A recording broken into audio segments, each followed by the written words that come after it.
प्रश्नावली 14.2 करते हैं। बहुत ही आसान एक्सरसाइज है और इसके अंदर कुल मिला के 9 क्वेश्चंस हैं, लेकिन 9 के 9 क्वेश्चन देखने की जरूरत नहीं है। पहला और दूसरा क्वेश्चन ध्यान से समझिएगा, उसके बाद आप 9 के 9 क्वेश्चन निकाल सकते हैं, क्योंकि सारे के सारे क्वेश्चन सेम है। ठीक है, तो देखो पहला क्वेश्चन क्या कह रहा है। बोल रहा है कि 8वीं कक्षा के 30 विद्यार्थियों के रक्त समूह ये हैं। भाई 8वीं क्लास में 30 स्टूडेंट्स के ब्लड सैंपल लिए गए, तो किसी का ए ब्लड ग्रुप आया, किसी का बी, किसी का ओ आया, किसी का ए बी आया, ऐसे करते करते ब्लड ग्रुप आ गए। तो हमें क्या करना है, ये जो आंकड़े आए हैं, ये जो आपका डाटा बना है, इस डाटा की सारणी बनानी है। 12 बनता बटन सारणी का मतलब क्या है कि आपने इसकी टेबल बनानी है और बताना है कि इन विद्यार्थियों में से कौन सा रक्त समूह सबसे अधिक सामान्य है। मतलब ऐसा कौन सा ब्लड ग्रुप है जो मैक्सिमम स्टूडेंट्स में मिला है ना, सबसे ज़्यादा मिला है, और कौन सा ऐसा रक्त समूह है जो सबसे विरलतम है। विरलतम का मतलब सबसे कम स्टूडेंट्स में मिला है। तो देखो कैसे बताएंगे, यहाँ पर आप लिख लीजिएगा हल। ठीक है, तो टेबल बनाने के लिए जो है एक बॉक्स बना लेना पहले।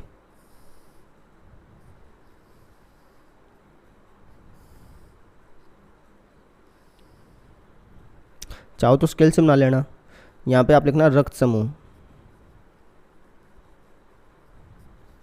और यहाँ पे आप लिखना विद्यार्थियों की संख्या।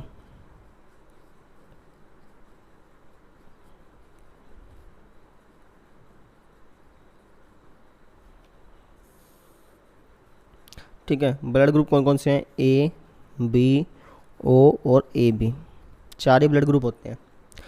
ठीक, तो देखो ए ब्लड ग्रुप कितने स्टूडेंट्स का मिला है, 1 का, 2, 3, 4, 5, 6, 7, 8, 9 विद्यार्थियों का जो है ए ब्लड ग्रुप आया है। ऐसे बी देख लो, तो 1, 2, 3,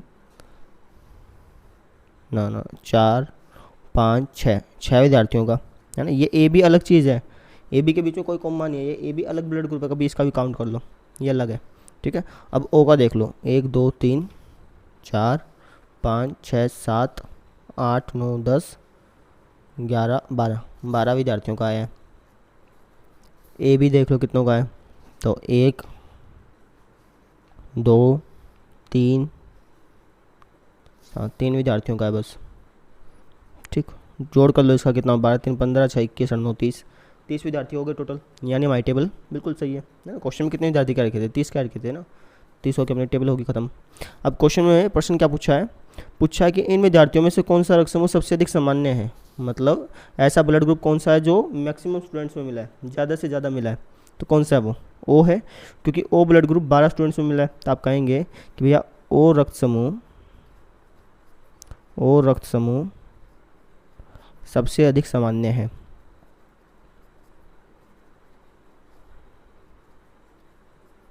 सबसे अधिक सामान्य है।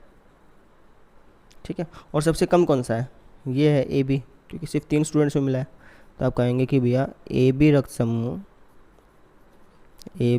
समूह सबसे विरलतम रक्त समूह है, सबसे कम मिला है। ठीक, तो इस तरीके से आपका प्रश्न नंबर 1 हो गया। अब देखते हैं प्रश्न नंबर 2। इसे बुक साथ में खोल के रखना है, ठीक है, क्योंकि प्रश्न लिखे नहीं जाते, इतने बड़े बड़े प्रश्न हो जाते हैं फिर ये।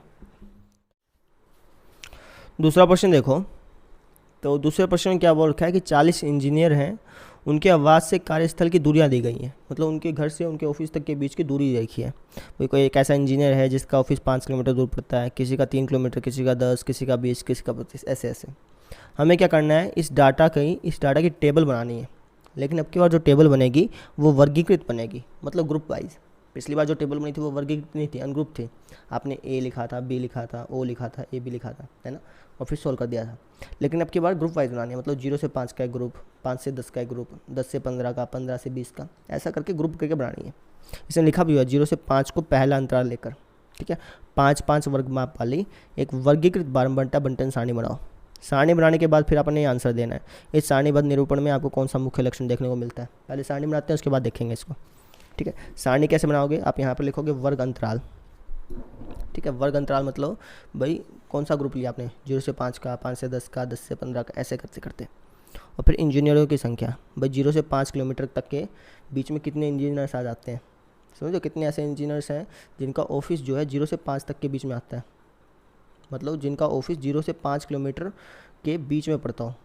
तो इसके अंदर आप काउंट करोगे 0 को, 1 को, 2 को, 3 को, 4 को, 5 को काउंट नहीं करना, ठीक है। इसको हम बोलते हैं निम्न वर्ग सीमा, इसको हम बोलते हैं ऊपरी वर्ग सीमा। तो आपने ध्यान रखना है कभी भी किसी भी वर्ग अंतराल में आपने ऊपरी वर्ग सीमा को काउंट नहीं करना। जैसे 0 से 5 में आप 5 काउंट नहीं करोगे, ऐसे ही आप इसमें 10 को काउंट नहीं करोगे, ऐसे 10 से 15 में 15 को काउंट नहीं करोगे, इसमें 20 को, 25 को, 30 को, 35 को।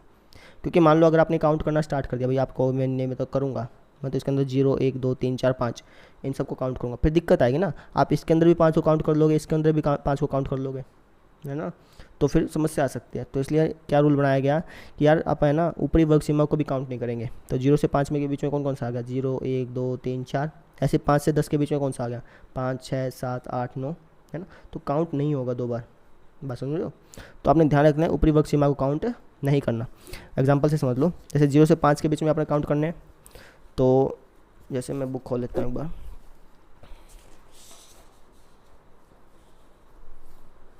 एक मिनट, देखो 0 से 5 के बीच में 0 1 2 3 4 आएगा, तो 5 तो आएगा नहीं इसके अंदर, है ना। 3 आ जाएगा, तो मैं यहाँ पर डंडा मार लेता हूँ, जैसे 3 आ जाएगा, और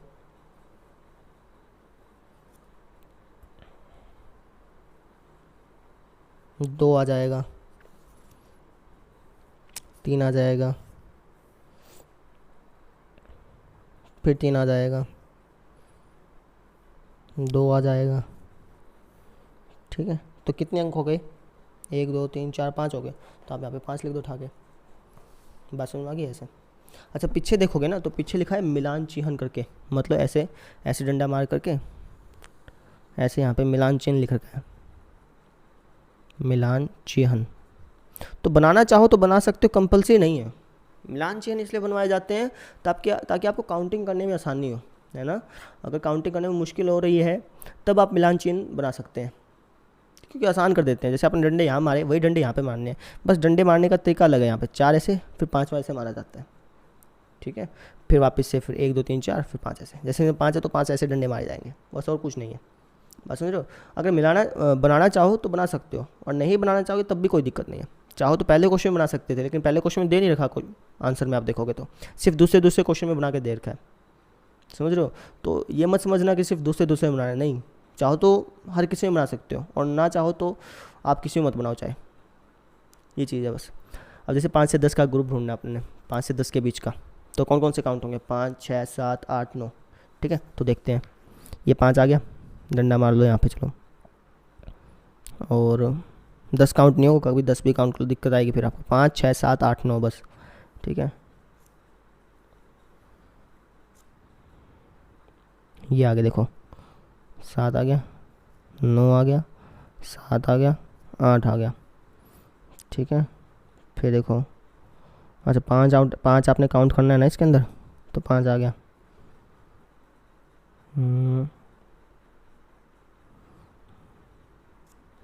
5 6 7 8 9 है ना। तो ये 9 आ गया आपका, काउंट कर लो इसको।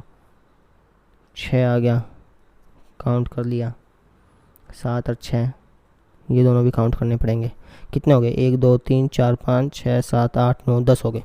तो कैसे लिखोगे, 1 2 3 4 5, 1 2 3 4 5, और यहाँ पे हो गए 10, है ना। ये सिर्फ काउंटिंग करने में मदद करते हैं। जैसे आप यहाँ पे डंडे मार रहे हैं, वैसे आप यहाँ पे डंडे मार के भी काउंट कर सकते थे। मुझे ऐसे अच्छा नहीं लगता, इसलिए मैं यहाँ पे ऐसे खुले खुले डंडे मारता हूँ। आपकी अपनी अपनी इच्छा होती है ना। तो ऐसे करना होता है। ऐसे आप 10 से 15 के बीच में करोगे, 15 से 20 में मैं काउंट करके लिखता हूँ, ठीक है। मैं इसको यहाँ पे लिख देता हूँ, यहाँ पे दिक्कत आ रही है बार बार। तो देखो 10 से 15 के बीच में कितने हैं, काउंट करो पहले अपने आप। मैं फटाफट लिख देता हूँ, आप आराम से काउंट करके लिख देना, ठीक है। मैं पीछे से देख के कर रहा हूँ। तो जैसे 10 से 15 के बीच में काउंट करोगे तो आपको 11 मिलेंगे, ठीक है। डंडे मार सकते हो यहाँ पर भी, 5 5 10 और 11। 15 के बीच में मिलेंगे आपको 9, तो 1 2 3 4 5 6 7 8 9। ऐसे ही 20 से 25 के मिलेंगे 1, 25 से 30 के मिलेगा 1, 30 से 35 के मिलेगा 2, ठीक है। तो 1 1 और 2। तो इस कन्फ्यूजन से पहले निकल जाओ कि मिलान चिन्ह बनाने हैं, नहीं ज़रूरी लगे तो बना लो, ना लगे तो मत बनाओ, चाहे इसमें भी मत बनाते, तब भी कोई दिक्कत नहीं थी। ठीक है, तो ये हमारे इंजीनियर्स हो गए। काउंट करके देख लेना कोई गलती ना हो। 10 5 15, 15 11 26 और 9 35 36 37, ये भी मैंने गलती काउंट कर लिया। 15 और 10 25 26 हो गया। 26 और 9 कितना होता है? 35 हो गया।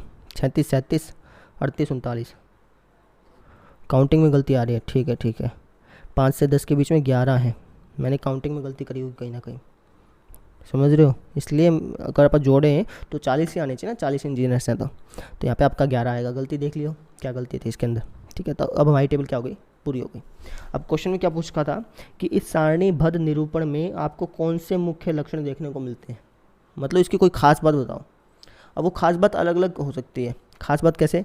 देखो यहाँ पे ये 11 11 22 और 22 और 5, 22 और 5 अपना हो गया 27। ठीक है, 27 और 9, 27 और 9 हो गया अपना कितना हो गया? 36, है ना। तो 36 ऐसे इंजीनियर्स हैं जिनका जो है 20 किलोमीटर से कम जो है ना वो ऑफिस दूर है। तो आप ऐसे भी कह सकते हो, जो भी आपको अच्छे लगे ना, ऐसे कोई जरूरी नहीं कि पीछे जैसे है वैसे लिखना है, नहीं, आप ये ऐसे लिख सकते हैं भाई कि इसके अंदर क्या खास बात है। तो हम कह सकते हैं कि 36 इंजीनियर्स, 40 में से जो हैं 36 इंजीनियर्स ऐसे हैं, 36 इंजीनियर के ऑफिस की दूरी, ऑफिस का यहाँ पे लगा कार्यस्थल, के कार्यस्थल की दूरी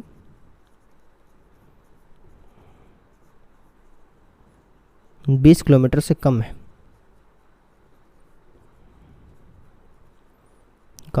या फिर आप कैसे सकते थे कि ना 50% से ज़्यादा ऐसे इंजीनियर्स हैं जिनकी ऑफिस से दूरी जो है, ऑफिस से दूरी वो जो है वो 20 या 15 से कम है, ऐसे लिख सकते थे।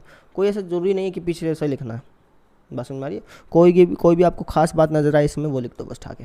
जैसे इसने देखो पीछे क्या लिखा हुआ है, 14.2 का दूसरा है ना, इसमें कुछ लिखा ही नहीं है वैसे। ठीक है, तो आप क्या कह सकते हैं? 36 इंजीनियर ऐसे हैं जिनकी ऑफिस से घर तक के बीच की दूरी 20 किलोमीटर से कम है, 20 किलोमीटर से कम। और कुछ लिखना चाहो तो और भी लिख सकते थे कि भैया 11 11 22 और 5 27 हो गया ना, तो 27 ऐसे इंजीनियर्स हैं। या फिर आप कह दो 50%, 40 का 50% मतलब 50% से ऊपर, 50% से ज़्यादा ऐसे इंजीनियर्स हैं जिनका ऑफिस 15 किलोमीटर से कम है, वो भी कह सकते थे। अपनी अपनी मर्जी होती है बस। ठीक है, तो जो भी आपको अच्छा लगे वो लिख दो ठाके, समझ में आ गया। तो इस तरीके से हमने पहला और दूसरा क्वेश्चन कर लिया। अब ऐसे ही तीसरा है, चौथा है, पाँचवा है, छठा, सातवां, आठवां, नौवां, सारे क्वेश्चन बिल्कुल सेम है, बिल्कुल सेम। तो आप खुद ब खुद कर सकते हैं, और कोई डाउट आए तो फिर अगली वीडियो आएगी जिसमें ये सारे के सारे क्वेश्चन कराए जाएंगे, आप उसको देख सकते हैं। ठीक है, सो थैंक यू।